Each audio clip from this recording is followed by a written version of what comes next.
शराब को लेकर हर जगह अपने अपने अलग अलग नियम हैं। कई राज्यों में तो शराब पर पूरी तरह से बैन है और वहाँ अगर आपके पास शराब पाई जाती है तो आप पर कार्यवाही की जा सकती है। आप अगर किसी दूसरे राज्य से भी यहाँ शराब ला रहे हैं तो आपको कई खास नियमों का ध्यान रखना बेहद ज़रूरी होता है।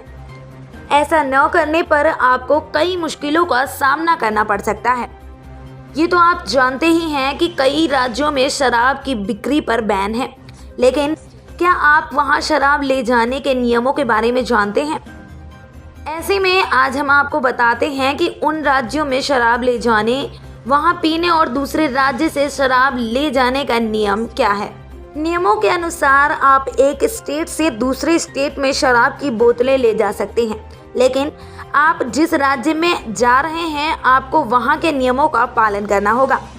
जैसे मान लीजिए आप किसी एक राज्य में हैं जहाँ शराब की 4 बोतल अपने साथ कैरी करने की इजाज़त हो, लेकिन अगर आप उस राज्य में जा रहे हों जिस राज्य में 2 बोतल की ही परमिशन है तो आपको उस राज्य की परमिशन के हिसाब से आप बोतल रख सकते हैं।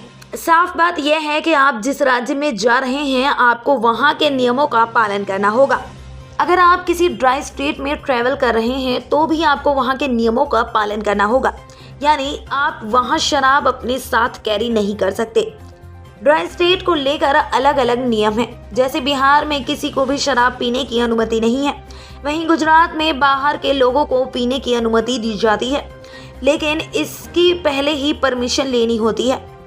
इसलिए अगर आपको शराब पीनी हो तो इन राज्यों में आपको पहले से ही अनुमति लेनी होगी।